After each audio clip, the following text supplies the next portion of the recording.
Hermanos, muy buenas noches. Vamos a hacer una reunión un poquito diferente de las que usualmente hacemos, que es leer la Biblia. En la siguiente ya regresaremos a esa metodología nuestra. Pero hoy es necesario hacer esta interrupción para hablar de un momento largo, pero distinto. Ya no es hablar de uno u otro libro, sino de un momento. Como hablaríamos de un momento parecido, es el que había vivido los israelitas cuando salen del cautiverio en Egipto. Recordamos que estuvieron 400 años cautivos en Egipto y guiados por Moisés caminan y logran llegar a la tierra prometida. Eso ocurre mucho tiempo antes. Eso ocurre como por el año 1300 antes de Cristo. Este momento, para ponernos un poco en la perspectiva, ocurre después. Hemos estado leyendo a Jeremías y a los profetas o cercanitos, a Baruch. Leímos también la carta de Jeremías, lo que nos llevaba a hablar y hablar, reflexionar bastante sobre el exilio del pueblo de Judea, del reino del sur, en Babilonia. Jerusalén ha caído. Ese es el entorno. Entonces yo les decía, hagamos un esfuerzo que no se acostumbra a hacer, lamentablemente, en nuestra iglesia. Yo diría, no sé para ustedes, ¿cuánto conocen de esta etapa? Que no son pocos años. ¿Cómo regresa a Jerusalén el pueblo que había sido exilado por los babilonios? ¿No? Entonces le ponemos a esta presentación, que debe ser dialogada también, por supuesto. Le ponemos regreso a Jerusalén y como subtítulo, el proceso de retorno del exilio en Babilonia. Pero antes de comenzar nuestro tema, encomendemos al Señor con una oración inicial. Esta vez va a estar a cargo de nuestro hermano Graciano. Adelante, Graciano. Gracias, Manuel Pablo. Buenas noches, hermanos. En el nombre del Padre, del Hijo y del Espíritu Santo. Espíritu Santo, ilumina nuestro entendimiento para que al leer o estudiar la Sagrada Escritura sintamos la presencia de Dios Padre que se manifiesta a través de tu palabra. Abre nuestro corazón para darnos cuenta del querer de Dios y la manera de hacerlo realidad en nuestras acciones de cada día. Instrúyenos en tus sendas, para que teniendo en cuenta tu palabra, seamos signos de tu presencia en el mundo. Amén. En el nombre del Padre, del Hijo y del Espíritu Santo. Bien, Graciano, gracias. Hermanos, entonces, a ver, vamos a ir revisando nuestro tema, el regreso a Jerusalén. Miren, de arranque, comparto con ustedes este mapa. Ojalá que, si no todos, la mayoría de ustedes tengan una pantalla regular o grande para que puedan mirar este mapa y distinguirlo. El que lo ve en el celular, de repente tiene más dificultades. Pero tenemos la zona del mundo donde está Israel, la tierra de Israel, ubican Jerusalén. Les pediría que miremos el mapa y nos ubiquemos. Está el mar, a la mitad izquierda, el mar Mediterráneo, conocido en aquella época como el Mar Grande. ¿No? Es una parte del mar Mediterráneo.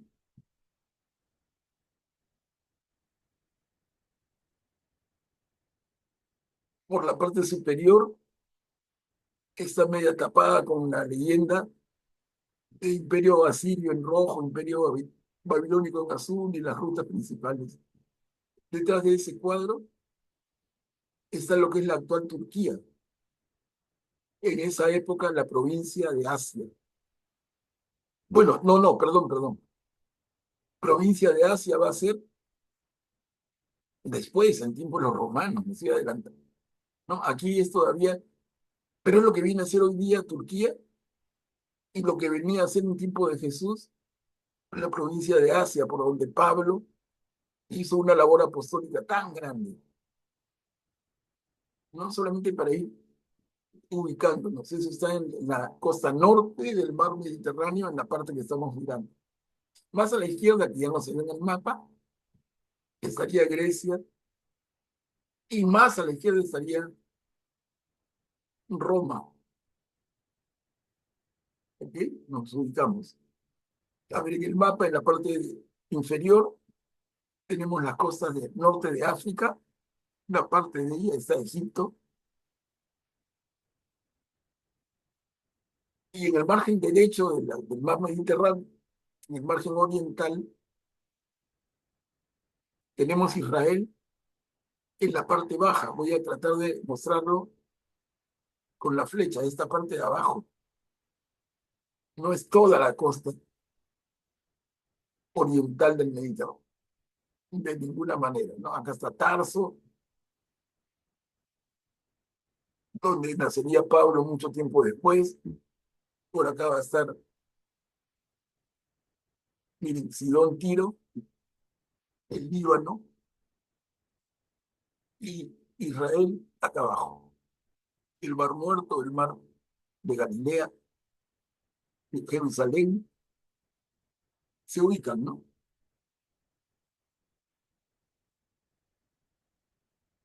Y luego, yendo hacia el oriente, yendo a la derecha en nuestro mapa, tenemos en letras negras grandes Babilonia y arriba Asiria.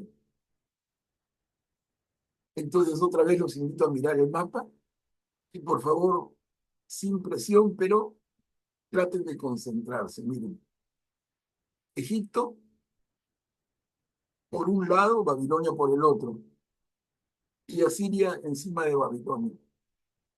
Podemos decir entonces y mirar en el mapa un poco la historia que hemos estado comentando una y otra vez del pueblo de Israel. Diríamos, Israel No entre, sale, no entre sale, porque ahí Egipto y está acá. Babilonia. Perdón, No hay que partirlo.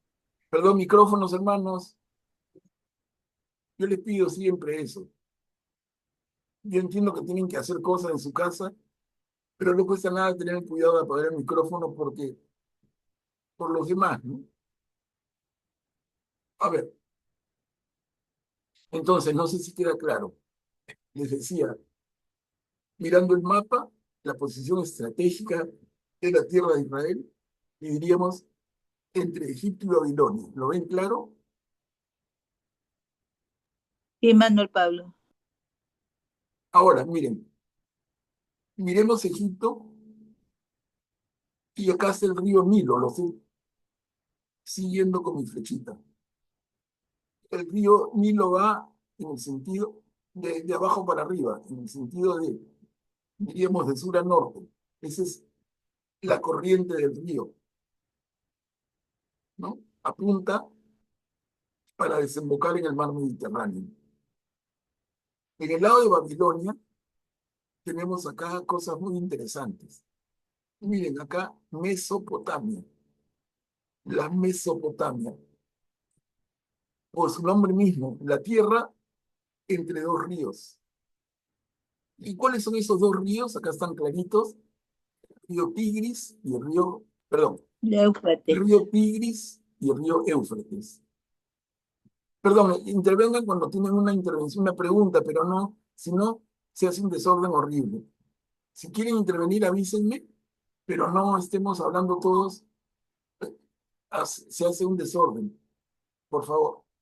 Entonces, miren, el río Tigris el río Éufrates, y la tierra entre los dos ríos, la Mesopotamia.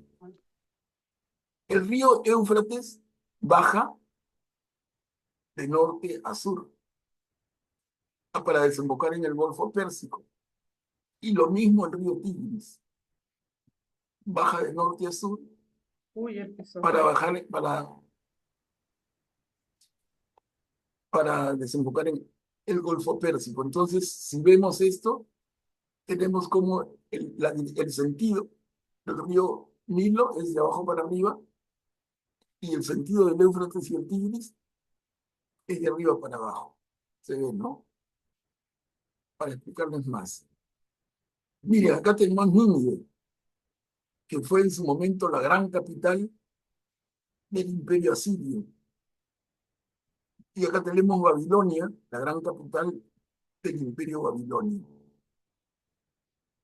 Debajo de esta tierra dice Arabia. Realmente eso era un desierto, el desierto de Arabá.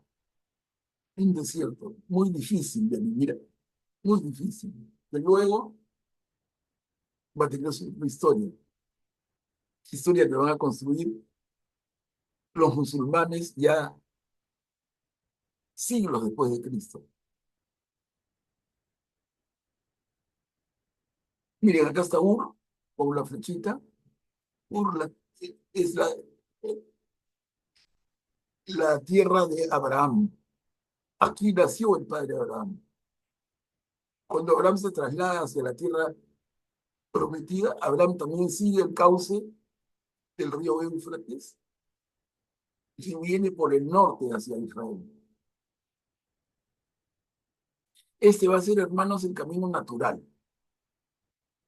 En el traslado de Abraham y su familia, como en la ruta de comercio y como en las rutas militares. Cuando Asiria conquiste el reino del norte, ¿no? Y leemos en los profetas, esta gran fuerza bajará por el norte. Cuando vemos de Babilonia, dicen, esta fuerza bajará por el norte. ¿Por qué si Babilonia está a la izquierda, por qué no cruzan nomás? Si Babilonia quiere conquistar Jerusalén, ¿por qué tiene que venir por el norte, que significa venir desde arriba, desde acá? ¿Por qué no viene, cruza nomás? Porque les digo, esta tierra es demasiado árida. Es muy difícil de transitar en esa época, muy, muy, muy, muy difícil. Entonces, el camino natural va a ser siguiendo el cauce del río Éufrates, repito, a llegar a esta zona en el norte y bajar hacia lo que iba a ser el reino del norte y luego más abajito el reino del sur. Hasta ahí no sé si me van siguiendo alguna pregunta o algún comentario, por favor. Manuel Pablo, Sí, el reino del norte y el reino del sur ha señalado esa parte donde está Israel. ¿Cuál es la parte del reino del norte y cuál es la parte del reino del sur? ahí se pueden imaginar, yo no lo he dibujado, o sea, porque este Sí, mapa está tomado, no está dibujado, pero ustedes pueden mirando este mapa, ya, mirar en sus Biblias, en los mapas que tienen, y está en la zona que estoy marcando con la ya, flechita. Acá tenemos Samaria, capital sí, del reino del norte, y Jerusalén, capital del reino del sur. Entonces acá está Israel, norte y sur, o lo que sería luego el reino de Israel y el reino de Judá. Pero es un pedacito de toda esta parte del mundo que presentamos. Pero es un pedacito clave, porque para que Egipto se traslade con comercio o con ánimo de guerra hacia Siria y Babilonia, y viceversa, para que Asiria y Babilonia se desplacen hacia Egipto, sea para comerciar o sea para pelear, el paso es Israel. El paso es Israel, porque el desierto la aridez de ese terreno hace que no sean caminos viables. Es lo que quiero que vean bien, bien clarito, ¿no? Ahora, aprovechando el tema, cómo es de importante ya desde la antigüedad para el desarrollo de una nación y que se constituya un imperio, cómo es importante el río. Entonces, Egipto tiene un tremendo río, el río Nilo, y esto lo hace de manera natural muy fuerte. Y la Mesopotamia, la zona de Babilonia, Siria, tiene no uno, dos ríos. Lo hace también muy fuerte. Entonces, la civilización que va a crecer en uno y otro lugar, tanto en la Mesopotamia como en Egipto, van a ser tremendas, ¿no? Miren, y acá tenemos, al lado de Babilonia, hay una en letritas negras, Caldea. Es el nombre con el que se conoce también a los babilonios. Y hemos visto esa palabra en varios escritos en los profetas, ¿no? Cuando habla de los caldeos, la Mesopotamia, los asirios, los babilonios. ¿Se dan cuenta cómo estamos ubicándonos en el mapa? Susa. Vamos a hablar de Susa cuando veamos entre poquito el libro de Esther, porque los persas se instalan en su palacio. Entonces, esto para ubicarnos bien, bien, bien. No está de más mirarlo todas las veces que se puede. Cuando Abraham sube de Ur con su padre, con Sara, su mujer, y con su sobrino Lot, suben de Ur hasta Harán. Miren a dónde está Harán. Hasta Harán. Ahí suben. Y se instalan, nos cuenta la Biblia, hasta la muerte del padre de Abraham, y ya Abraham decide bajar y entra a la tierra de Canaán, que luego sería Israel, mucho tiempo después. Y luego, ¿quién falta ubicar? Falta ubicar a los persas, de los que ya vamos a empezar a hablar hoy día. ¿Dónde están los persas? Miren, el Golfo Pérsico y esta desembocadura de los ríos Éufrates y Tigris, acá, marca un poco los límites de Babilonia con Persia. Entonces, esto que dice Media sería luego el imperio persa que va a conquistar a Babilonia. Entonces, es una mirada geográfica que les digo que nadie se maree, tranquilos, pero es necesario verlo. Lo que es ahora Babilonia y Asiria se llama Irak, con K. Y lo que era Persia, Media, se llama Irán, con L. Acá lo que es Arabia Saudita, muy rica por su petróleo hoy por hoy, ¿no? Egipto el mismo, y aquí está pues Askelón, esa zona pegadita al Mediterráneo, la Franja de Gaza, donde se ha producido toda esta tragedia humanitaria terrible. Sidón Tiro es el Líbano, el norte de Israel, el Israel actual también. Damasco y Siria. Siria es un país que actualmente está viviendo una convulsión social dificilísima. Y así, ¿no? Pero bueno, les dejo ahí.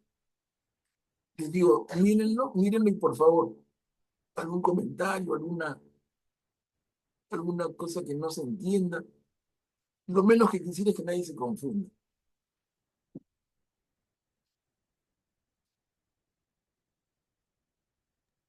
Estaba viendo que también está ahí cerquita Samaria, todos los samaritanos que antes eran parte del pueblo de Israel, ¿no? Claro, acá está Jerusalén, uy, perdón, así es Yuri, y acá está Samaria. Entonces, Samaria y Jerusalén eran parte del reino de Israel que se forma con David, el rey David, y que permaneció con Salomón, su hijo,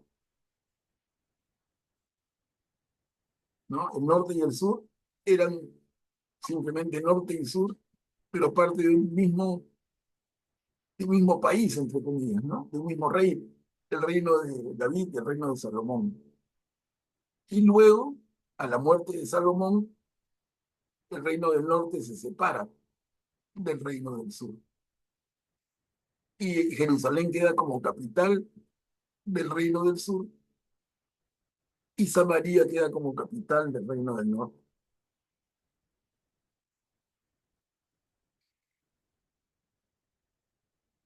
En la reconstrucción del templo se nos habla mucho de las maderas del Líbano, ¿no? El cedro, los cedros del Líbano, como tan valiosos.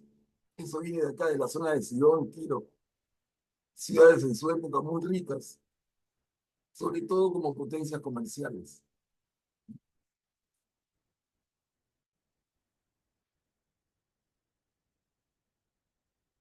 ¿Alguien más con otro comentario? Por favor, bienvenidos.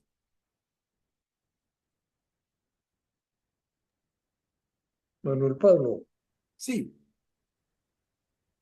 eh, quería preguntarte si el imperio de Asiria y el imperio de Babilonia coexistieron al mismo tiempo, porque de acuerdo a lo que recuerdo, has comentado en sesiones bastante anteriores, primero fueron los asirios los que conquistaron Israel, y después de los asirios fueron los babilonios. Después de los babilonios fueron los persas y después de los persas fueron los romanos. no, los griegos, ahí te has comido los griegos. Perdón, los griegos, Los griegos y después los romanos. los romanos, así es, así Estos son es. siglos, en esta relación que estás haciendo muy bien, Guillermo, son siglos de opresión de la tierra de Israel. Imaginemos, ¿no? Después de haber tenido como una pequeña primavera de autonomía con David y Salomón, el tiempo dura un poco más, pero ya en desorden interno, y luego vienen las fuerzas extranjeras, como dice Guillermo muy bien. Asiria, luego Babilonia, luego Persia, luego Grecia, luego Roma. Sumemos ese tiempo, ¿no? Y son siglos y siglos, siglos y siglos. Podemos hacer el ejercicio. ¿Cuántos cientos de años continuos estuvo la tierra de Israel bajo el dominio de uno u otro imperio? Manuel Pablo, Sí, debemos pensar que la razón por la cual todos estos imperios se fijaron en la tierra de Israel es porque era el camino natural hacia Egipto. Y Egipto siempre fue un gran imperio, un gran reino. una tierra muy rica, ¿no? Ese río Nilo maravilloso Así es. que hacía de Egipto un gigantesco granero. Entonces, una tierra muy apetecida. Quien pudiera conquistar Egipto se llevaba, pues, un tremendo botín. Y viceversa, si es que Babilonia, la Mesopotamia, si tú querías conquistar la Mesopotamia, que Egipto lo intentó varias veces, el camino obligado era Israel. O sea, era un paso obligado entre las fuerzas grandísimas de la época. Ahora, hay momentos, Egipto tiene su momento de esplendor, luego va decayendo de a pocos, aparece Asiria. Asiria tiene una época de tremendo poderío que luego va decayendo y es conquistada por los babilonios. Los babilonios van a tener su época de gloria y van a ser conquistados por los persas. Así se van turnando, ¿no? No es que estén todos a la vez. Pero sí para Israel jugó mucho tener por un lado Egipto y por otro lado a Siria y Babilonia. Porque cuando, por ejemplo, la amenaza a Siria en Jerusalén, ¿se acuerdan que lo hemos conversado muchísimo? Ellos se confían, por un lado, claro, los profetas le dicen confíen en Dios, pero por otro lado se confían en Egipto. Hacen alianzas con Egipto y Egipto les ofrece protección. ¿De quién? De los asirios, de los babilonios. Pero ya el poder de Egipto ya no era el mismo. Entonces, el apoyo que puede darles no era el que hubiera sido en otra época. Entonces, así es como, a pesar del apoyo de Egipto, los asirios entran al reino del norte. Y luego los babilonios entran al reino del sur y conquistan la propia Jerusalén. Les digo, el mapa ayuda un montón. Realmente nos ubica, creo, de manera magnífica.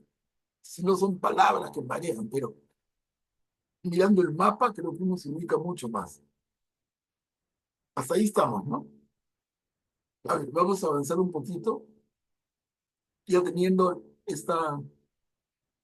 el mapa lo he reducido a ese pedacito de la pantalla, pero para que se acuerden, ¿no? Israel, Babilonia a la izquierda, y vamos a ver algunos datos relevantes que tienen que ver con este tema de nuestra reunión de hoy, que es el regreso a Jerusalén. Miren, un primer dato, de Babilonia a Jerusalén, siguiendo el camino no lineal, que no era posible por la aridez del terreno, ¿no? Sino siguiendo un poco la forma de siguiendo el río Éufrates y luego bajando desde el norte. De Babilonia a Jerusalén, por los caminos de la época, eran aproximadamente 1.280 kilómetros.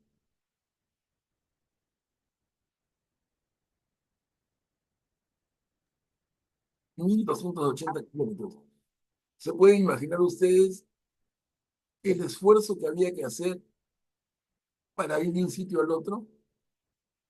¿Cuántos meses de camino?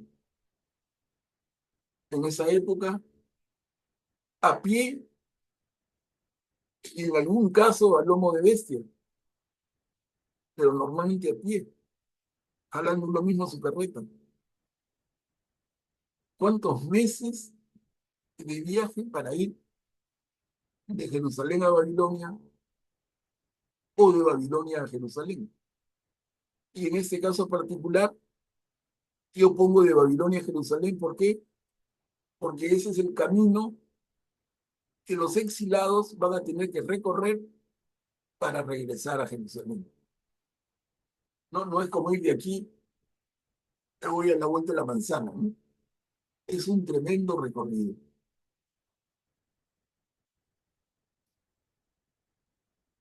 Eh, no sé si nuestro hermano Emiliano me corrige, pero podría ser más o menos la distancia de Lima a Tacna.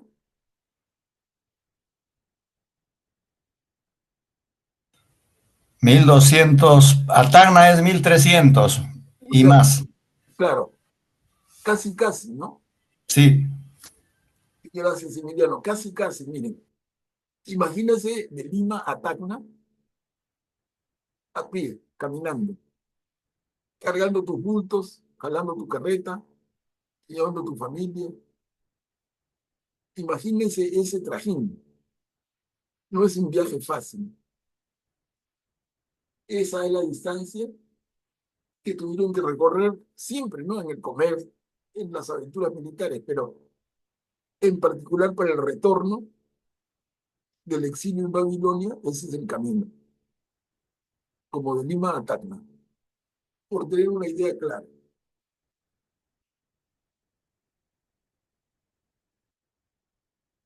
Vamos a ver algunas fechas, poquitas, pero centrales.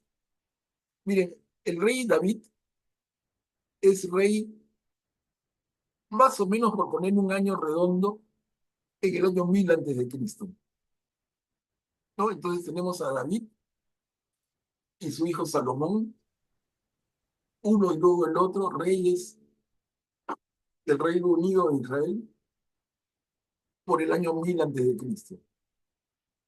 Muere Salomón y en el año 931 antes de Cristo se produce la división del reino entre norte y sur.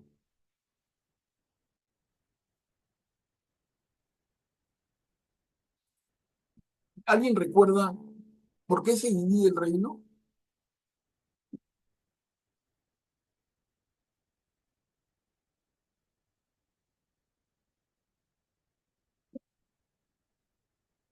El reino no había sido una unión permanente. El reino de Israel lo forma David, ¿no? Lo forma David porque la población de cada una de las regiones acepta el liderazgo de David. Entonces, el reino unificado lo forma David y se mantiene con Salomón. El problema se produce a la muerte de Salomón. Después de un montón de intrigas que son realmente difíciles de imaginar, si es que uno no las lee con cuidado, ¿no? Después de un montón de intrigas, finalmente queda como heredero el rey Salomón, su hijo Roboán. Roboán, hijo de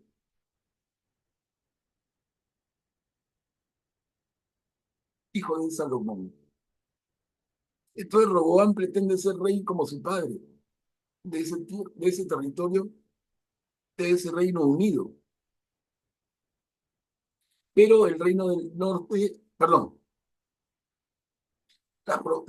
las tribus del norte hablan con el flamante rey Roboán y le piden por favor que retire los pesados impuestos que había establecido su padre, Salomón, que los asfixiaban.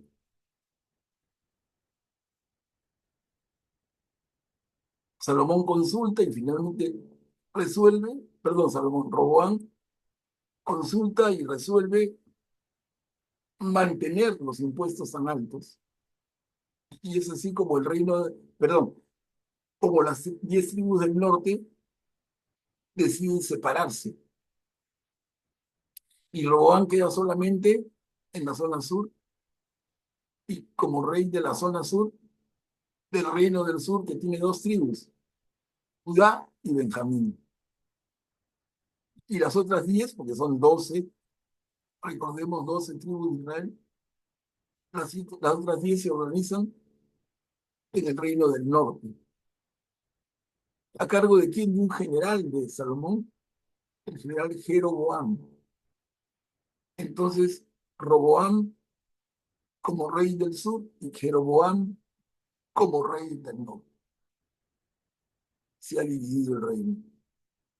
Y eso sucede en el año 931 antes de Cristo. ¿Ok? Por favor, me interrumpen nomás para intervenir. ¿Eh? Luego tenemos que Asiria invade el reino del norte en el 722 antes de Cristo. Y pretende hacerlo hasta el reino del sur, hasta Jerusalén. Pero un poco que la presencia de Egipto en su alianza con el reino del sur frena el avance asirio. Entonces, Asiria es el rey, que era un imperio. El imperio asirio invade el reino del norte, el reino del sur permanece. Esto ocurre en el año 722 antes de Cristo. Manuel Pablo, Sí, Guillermo. discúlpame, me dijiste que el Reino del Sur se queda solamente con dos tribus. ¿No recuerdo los nombres? Sí, Judá y Benjamín. Y de Judá toma el nombre para ser Judea, ¿no? Y de Judá, Judea, y de Judea, judíos. Pero después, Gracias. sí, gracias a ti, Guillermo. Las preguntas ayudan porque a veces ya lo digo yo, casi como que de memoria, pero sus intervenciones y sus preguntas obligan a detener. Está muy bien. ¿No? Entonces, hasta aquí, Asiria invade el reino del norte y si queremos situar una ciudad, es su capital, Samaria. Y miren, el tema de la invasión asiria se frena por la presencia de Egipto apoyando al reino del sur. Pero esto no puede ser mucho, no puede permanecer mucho tiempo. Entonces va a suceder que los babilonios conquistan a los asirios y entran hasta el reino del sur. Cercan Jerusalén. Cercan Jerusalén, Jerusalén se rinde y se somete al poder babilonio. Y así se producen las primeras deportaciones en el año 597 a.C. ¿No? La fuerza vencedora, ya en este tiempo guiada por Nabucodonosor, el babilonio, las fuerzas vencedoras dejan a un rey como que sometido, pero que acepta las condiciones, sobre todo de pago de tributos, que exige Babilonia. Igual así, en el año 597 se produce la primera deportación. La primera porque luego va a haber una segunda, que lo vemos a continuación. Miren, en el año 586 antes de Cristo, Jerusalén es destruida. Y junto con Jerusalén el templo. Ese es el momento dolorosísimo que hemos repetido una y otra vez. Vamos viendo el paso de años, ¿no? Y en un caso bastantes años. Entonces, cuando tenemos que, miren, cuando Asiria ha invadido el reino del norte y amenaza al reino del sur, tenemos al primer Isaías. Cuando tenemos que Babilonia está entrando sobre la tierra del sur y no conquista todavía Jerusalén, pero ya se anuncia, tenemos la fuerte presencia del profeta Jeremías.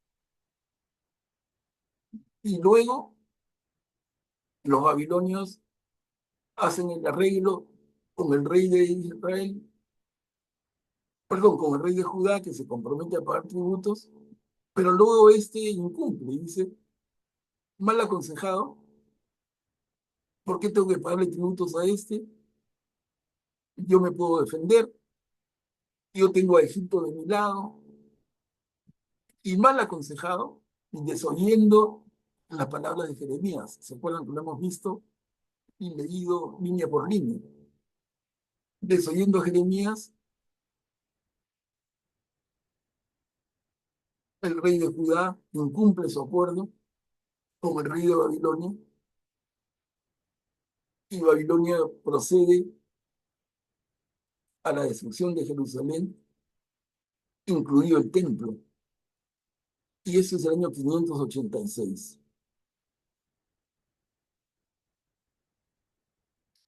En esta destrucción de Jerusalén, en este año 586, se produce la segunda oleada de deportados judíos, que no son judíos todavía, me equivoco. La segunda oleada de deportados del Reino del Sur hacia Babilonia, ¿no? La primera oleada, entonces, cuando Babilonia incursiona en las tierras del Reino del Sur, y la segunda, cuando el Reino del Sur desde Jerusalén incumple el acuerdo con el Imperio Babilónico y es tomada, destruida.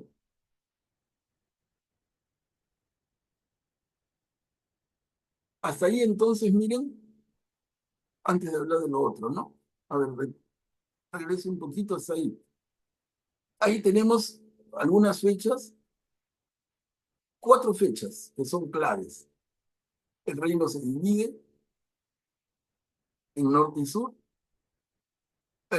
la caída del reino del norte, la primera deportación de habitantes del reino del sur a Babilonia y la destrucción de Jerusalén, y la caída definitiva del reino del sur y la segunda oleada de deportados. Cuando hemos estado leyendo a Jeremías, Baruch, en buena parte estamos en este tiempo. Aunque también con Baruch estamos con habitantes del reino del sur, israelitas del sur en Babilonia también, ¿no? A ver, seguimos. Miren, para tener más fechas claritas. En el año 539, Persia conquista Babilonia. O sea, no le duró mucho el dominio a los babilonios. Es un imperio muy fuerte, pero cae muy rápido. Y la razón es muy interesante, ¿no? Babilonia tenía un problema interno frente al gobierno, las autoridades frente a su pueblo, porque sentía el pueblo que sus autoridades no respetaban a sus dioses. Y el tema llegó a tal punto que cuando Persia pretende incursionar en Babilonia, la ciudad se rinde sin derramar una gota de sangre. Ha sido el triunfo más fácil de toda la historia del mundo. Ni un muerto, ni un herido. Simplemente el pueblo le abrió las puertas al enemigo, ¿no? Diríamos, la primera guerra en que el marketing ganó. Los persas le ganaron a los babilonios sin derramar una gota de sangre. Pero bueno, ¿quién era la autoridad reconocida del imperio persa? El gran rey Ciro. Y un año después, en el 538 a.C., el rey Ciro decreta la autorización por el retorno a Jerusalén.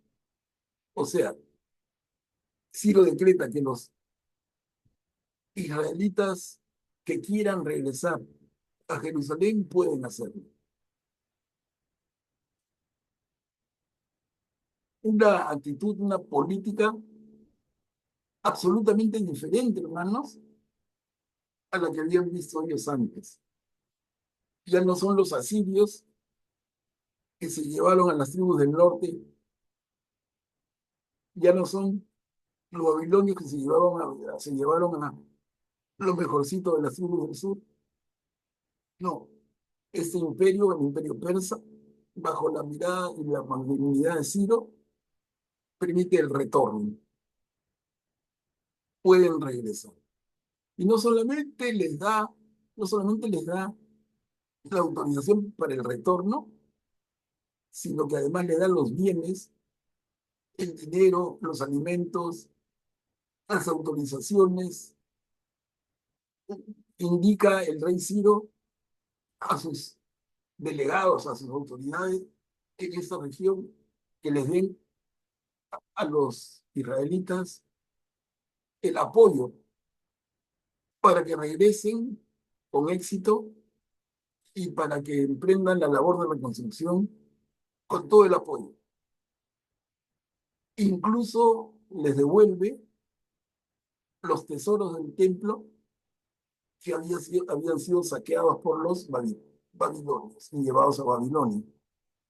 El rey Ciro, en esa autorización, decreta que esas joyas de oro y plata regresen a lo que sería el templo, que realmente ya no existe. Porque con la destrucción de Jerusalén que vimos 2 viñetas arriba, del templo no quedó ni piedra sobre piedra. La ciudad quedó destruida. Los muros de la ciudad quedaron destruidos. Y el templo quedó destrozado.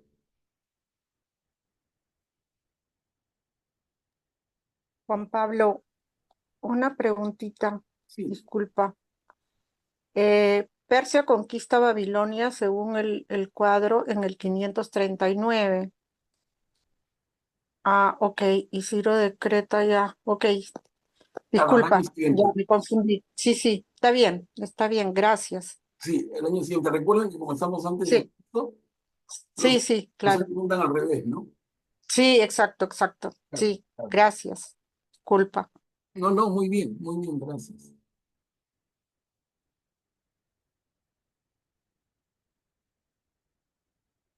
A ver, ¿alguien más, hermanos, por favor?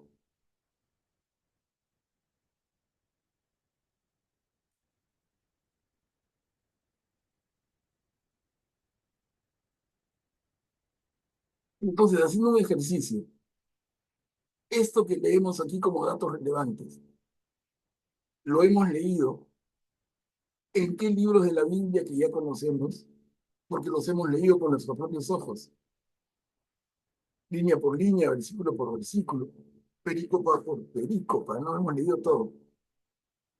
Hemos leído especialmente a Jeremías. Podría hacerse el ejercicio, si queremos comprender más detalle histórico, de leer el libro de Reyes, el libro de Crónicas.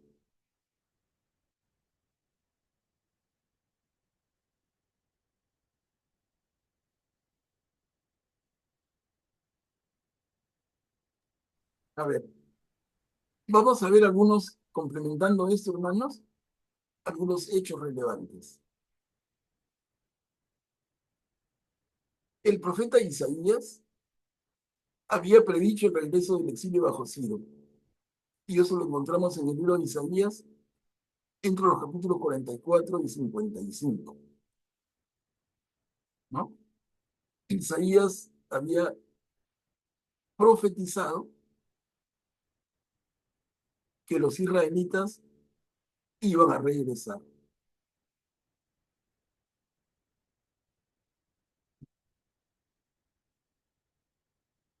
¿Cuál Isaías es este?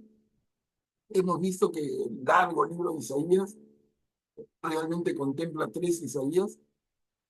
El Isaías que hace esta profecía es el segundo Isaías, que va del capítulo 44 al 55. Claramente es el segundo Isaías. Y como decíamos cuando estudiamos el tema, si recuerdan, decíamos el segundo Isaías va de Isaías 40 al 55, al 56, perdón. Luego, un segundo hecho relevante, así de la mayor importancia, es que Jeremías, el profeta Jeremías, había garantizado el regreso después de 70 años. Y eso lo vemos en el libro de Jeremías, en el capítulo 28, versos del 8 al 12.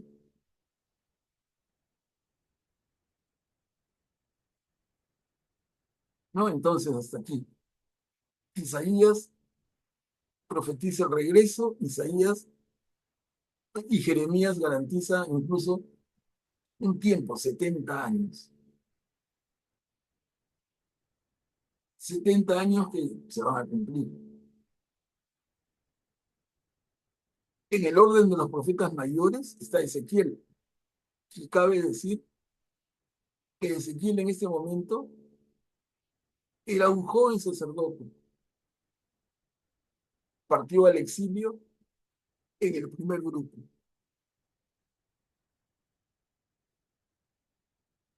O sea, cuando Ezequiel parte, Ezequiel no es profeta. Ezequiel es un joven que se prepara para el sacerdocio. Se estima que cuando Ezequiel parte al exilio, él tenía 25 años. Y la edad para asumir el sacerdocio en el pueblo de Israel era los 30. Entonces, acá me adelanto cuando digo Ezequiel era un joven sacerdote, realmente no estaba en ejercicio porque estaba en el proceso de estamos. Y en esa circunstancia entonces Ezequiel sale con el primer grupo de exilados con todo el dolor que eso significa, pero él ve a su querida Jerusalén enterita. Y Ezequiel se va a enterar de que Jerusalén ha caído y el templo ha sido destruido, se va a enterar años después por personas que conforman el segundo grupo de exilados. Luego tenemos entre los profetas mayores a Daniel, ¿no? Entonces acá están los cuatro: Isaías, Jeremías, Ezequiel y Daniel. Y miren, Daniel es el exilado israelita más destacado, decimos. Y lo digo así de manera tácita, pero realmente aquí hay mucho más que comentar. Y va a haber ocasión cuando leamos el libro de Daniel, ¿no? La intención para trabajar de aquí en adelante, en los meses que vienen, es leer juntos, ya leímos a Jeremías, pero leer juntos a Ezequiel, leer juntos a Daniel y lo que viene después.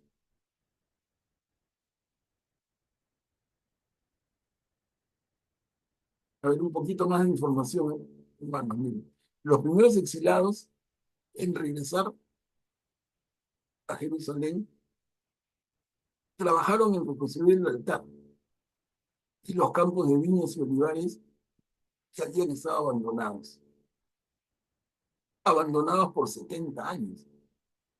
Había quedado gente en Jerusalén, sí, pero habían tenido poco cuidado, se habían ocupado de lo suyo y con poco interés había mucho abandono. Entonces los primeros en regresar se enfocan en reconstruir el altar mismo del templo y en recuperar los campos de viñas y olivares. Ese es un dato importantísimo. Porque miren entonces, ¿qué pasa? Decimos, el altar ha sido destruido, sí, pero también el templo entero, también la ciudad y también los muros de la ciudad. Y ese primer esfuerzo va en el tema del altar y los campos de cultivo. Y así, a partir de que llegan los primeros exilados, el templo de Jerusalén permaneció en ruinas 16 años más. O sea, de 16 que le sumamos a los 70, estamos, porque son 70 años desde la destrucción de Jerusalén hasta el retorno.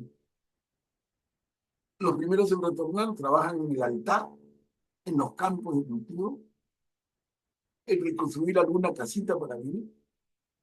El templo ni lo tocan y continúa en ruinas.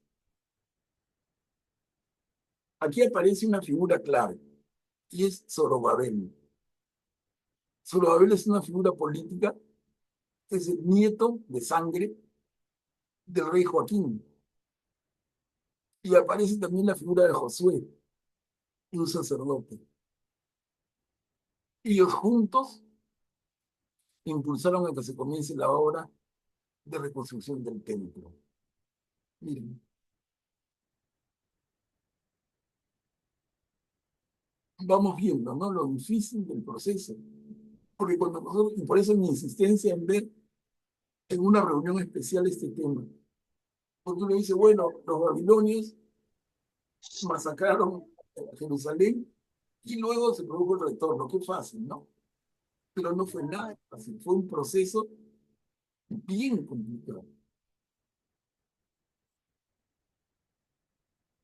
Acá un detalle importante también. En este inicio de la obra de reconstrucción del templo, los samaritanos, los israelitas del norte de Samaria, se ofrecieron a ayudar, pero fueron rechazados. Y aquí hay dos historias. Como siempre, depende de quién la cuente, ¿no? Porque los israelitas que vienen del exilio, que regresan, van a decir que ellos no querían el apoyo de los samaritanos porque eran un pueblo pecador, que les había hecho mucho daño. Pero los samaritanos dicen, no, ellos por soberbios no nos dejaron ayudarlos. Pero el resultado es que como fuere, no se produce la ayuda de unos a otros, y más bien esto hace crecer la enemistad. Hace crecer la enemistad entre lo que luego serían judíos, que todavía no lo son, pero están en semilla, y los samaritanos.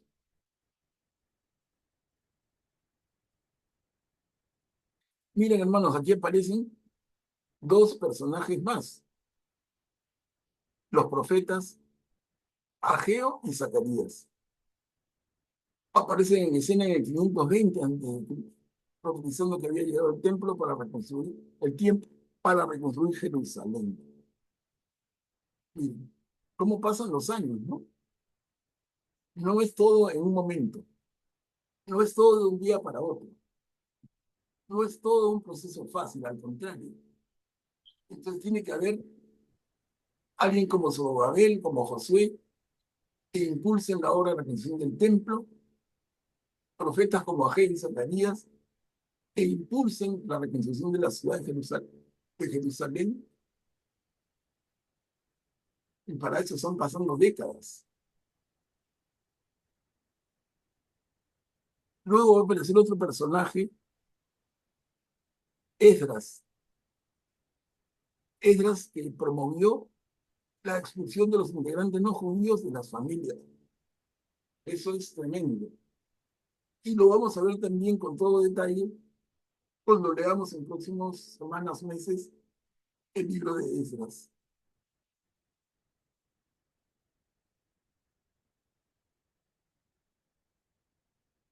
Con Esdras y Nehemías se lee en voz alta la escritura en una gran ceremonia en el atrio del templo. Miren entonces cómo, sin querer queriendo, están apareciendo personajes que va a ser necesario que conozcamos y recordemos.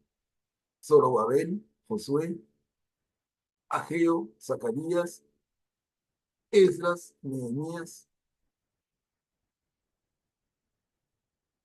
Y con esto, con esta separación de los judíos de los no judíos en sus familias, más claro, un hombre judío se había casado con una mujer pagana y había tenido hijos con ella. Y lo que Esdras promueve, y todos aceptan, es que la familia se limpie y que expulsen a los integrantes no judíos, que se vayan. Entonces se queda el jefe de familia judío y su mujer y sus hijos se van. Se van, simplemente se van. Ellos no los quieren. Tienen que limpiar la raza. Un proceso dolorosísimo, ¿no? Se lee en voz alta la escritura, como les decía en esta gran ceremonia.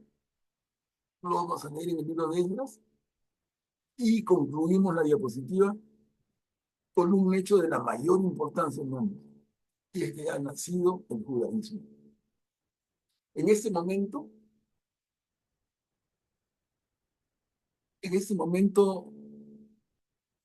del proceso de regreso a Jerusalén, ha nacido el judaísmo. Recién podemos hablar de judíos. Y esto tiene una cola grande, porque es en este momento en que se consolida incluso lo que conocemos como religión judía.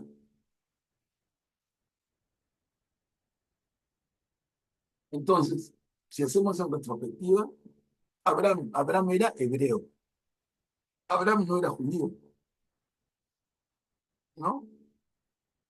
Abraham, Isaac, Jacob, el mismo Moisés es judío, es hebreo.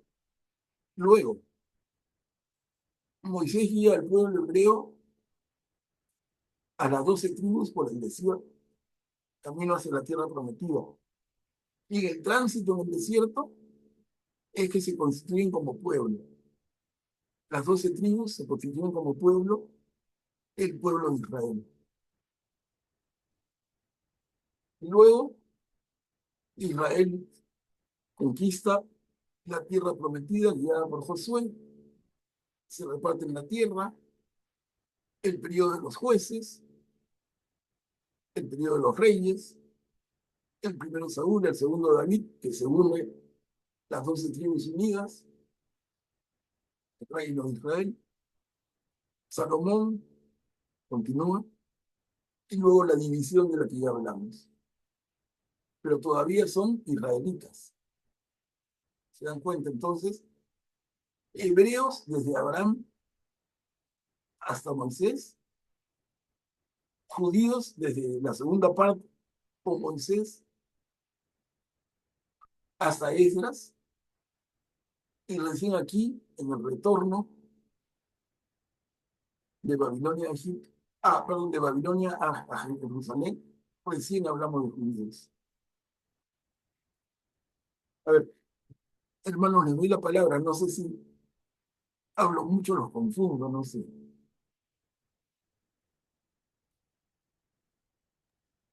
Manuel Pablo, Sí, gracias. una consulta. ¿Tiene algún significado leer la lectura en voz alta? Porque acá tú lo resaltas como un hecho relevante, ¿no? Para ellos era importante leerla en voz alta y en público, supongo, ¿no? Esa es mi consulta. Claro, claro, a ver. Y la respuesta es bien simple y tiene bastante alcance, ¿no? Pero en primer lugar, la razón obvia es que si no le leías la escritura, la mayoría de la gente no sabía leer. Entonces tú le lees la escritura en voz alta y se la explicas.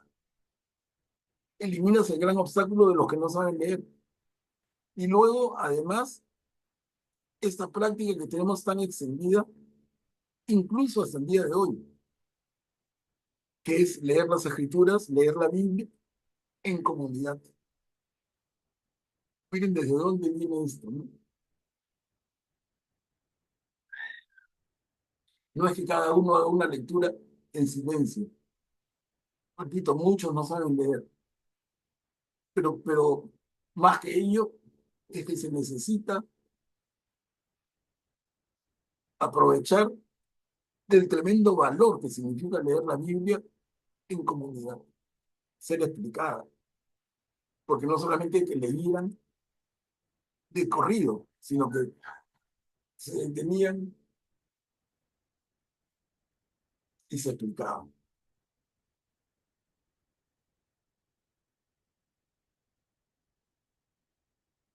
Acá cuando decimos nace el judaísmo, es que este momento, hermano, es de la mayor importancia, porque todo parece indicar, al final, estamos pisando en tierra movediza, ¿no? No hay tanta seguridad al 100%, pero todo parece indicar que en este tiempo, en este momento en que decimos nace el judaísmo, es que se termina de escribir la mayor parte de la Biblia hebrea.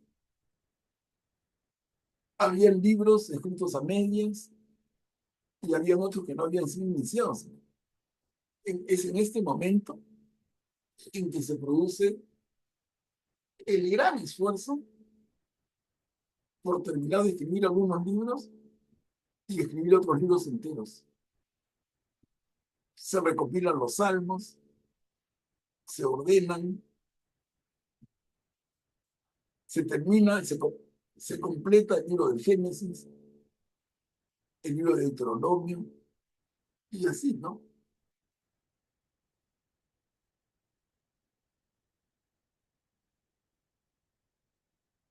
La influencia de este momento va a ser fundamental. Ellos están regresando de un momento tan duro, no solamente por el dolor en su honor, en su fe, pero además sus creencias habían sido puestas en riesgo.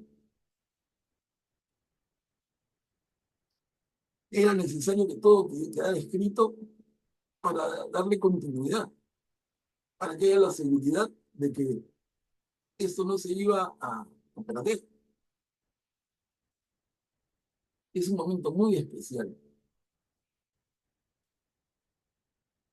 O sea, cuando decimos nace el judaísmo, podemos colegir que se termina de escribir casi todo lo de la Biblia hebrea. Muchos de los libros.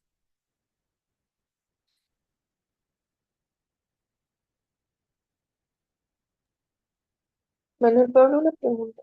Sí, Ah, ¿Qué fue de las otras 10 tribus? O sea, hoy por hoy, ¿en quién se convirtieron? ¿A qué religión? O a diferentes religiones. O sea, hoy por hoy, ¿qué fue de ellos? claro, Simplemente se fueron diluyendo por ahí. esa es una excelente inquietud. Y la respuesta es, quién sabe, ¿no? Son las 10 tribus perdidas de Israel. Cuando las 10 tribus del norte son atacadas por los invasores asirios, eh, varios de los habitantes del norte se refugian en el sur, pero otros no, y son llevados cautivos a Asiria, o se dispersan por otras ciudades de la época, se refugian en otras ciudades. Y luego regresaron todos, definitivamente no, ¿no? Y por eso que se habla de las 10 tribus perdidas de Israel, que son las 10 tribus del norte. Son temas que son grandes signos de interrogación todavía, ¿no? Incluso, Julie, complementando esto, tenemos que decir que cuando Ciro autoriza a los israelitas del sur a regresar a Jerusalén, no todos lo hacen. No todos lo hacen. Algunos ya estaban instalados muy cómodos en Babilonia, tremenda ciudad, en tremendo y rico territorio.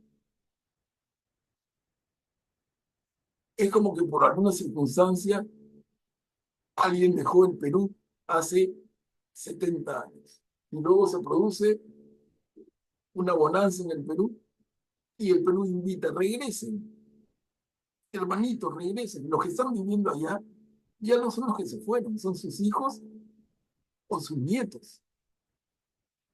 Muy pocos de los que se fueron están vivos, la mayoría son hijos o nietos, son descendientes. Entonces, están viviendo allá con cierto bienestar, ya acostumbrados hasta al idioma, a la cultura, a las costumbres. Entonces, cuando dice regresen, no tienen mucho interés.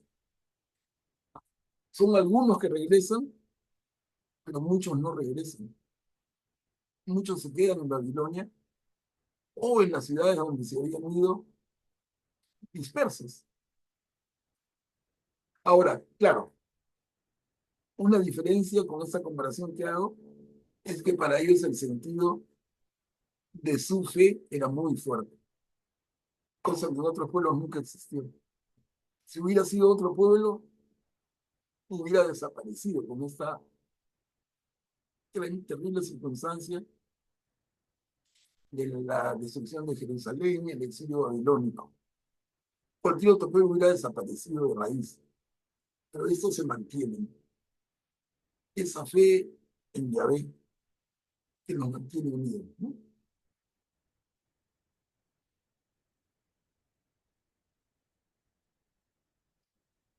¿Alguna otra inquietud, hermanos? A ver si no avanzamos. Miren, acá quiero hacerles una mención tranquila a los libros involucrados en este periodo. Y justamente porque, y es lo que quería consultarles, si están de acuerdo, si los leemos juntos. No son muy conocidos en general por los católicos, no sé, a mí me da pena, pero conocemos poco de la Biblia y en algunos casos casi nada. Y miren, ¿no? ¿Qué libros están involucrados? Ezequiel, que les decía, es un joven que se hace profeta recién en Babilonia. Daniel. Daniel es un caso especial porque incluso cuando lo leamos vamos a poder comentar y seguramente compartir la real existencia de este personaje y en todo caso en qué tiempo vivió, porque parecía que es un viajero en el tiempo. Está en Babilonia, está en Persia y está después con los griegos seleucidas. Pero ya lo veremos, ¿no? Y luego, ya hablando de propiamente el tiempo del regreso a Jerusalén, tenemos al profeta Ageo, tenemos al profeta Zacarías, tenemos a Esther, es un libro que no es profeta, o sea, Ageo y Zacarías son profetas, Esther no. Esther es un relato de una mujer judía en la corte de Persia, pero vale la pena leerlo, es muy interesante. Luego el libro de Esdras, el sacerdote del que hablamos, con quien nace el judaísmo. Nehemías, el administrador que comparte el tiempo de Esdras y la reconstrucción de los muros de Jerusalén. Y finalmente Malaquías, que es otro profeta. Miren, todos estos libros están involucrados en este periodo. Son 6 propiamente del periodo de retorno, y si le sumamos a Ezequiel y Daniel, son 8, imagínense. 8 libros de la Biblia, que por ahí de repente uno no reconoce alguno de los nombres. Si te digo Ageo, ¿qué? Ageo es un libro, y es un libro lindo, ¿no? Entonces, están medio perdidos, y uno en su formación conoce más a Moisés, conoce más a David, conoce más, bueno, de hecho, el Nuevo Testamento, conoce más a algunos profetas, pero miren cuánto más detalle hay, ¿no? Entonces, la idea que yo quería plantear como, como conclusión de esta reunión es si les parece que en las próximas semanas y meses nos dedicamos a leer en este orden esos libros, deteniéndonos, conversándolos, para que sea ya parte de nuestra cultura cristiana y del fortalecimiento de nuestra fe. Pero no sé qué les parece.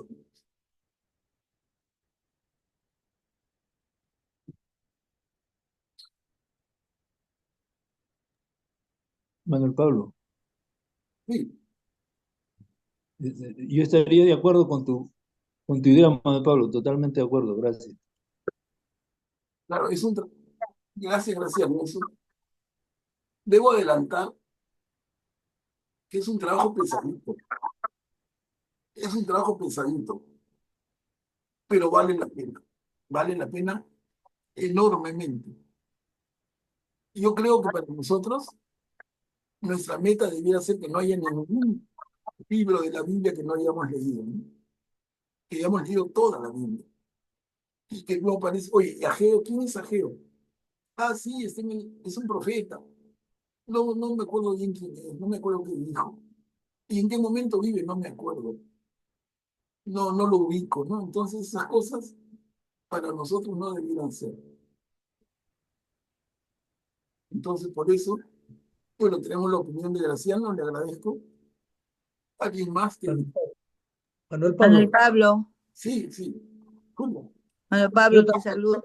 estoy de acuerdo. Julia, Sí, adelante.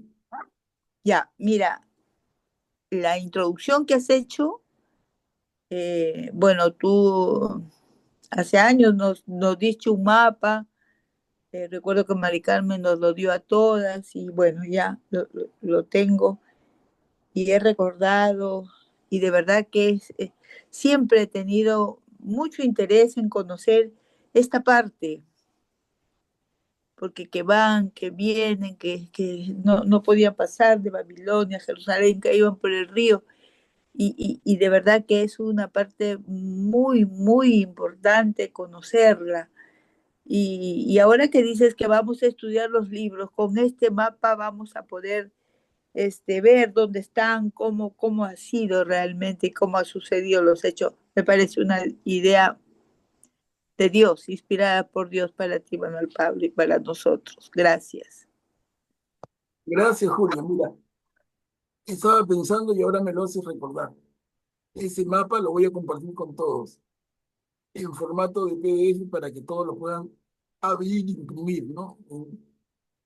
Lo voy a imprimir, pasar y compartir así como está. Claro, usted puede encontrar mejores mapas, pero por lo menos para tener algo a la mano. Es bien útil. Manuel Pablo, yo también estoy de acuerdo. Ya, Guillermo, perfecto. Entonces, pareciera que sí estamos todos, ¿no? Yo les digo, va a ser un trabajo difícil. ¿Por qué difícil?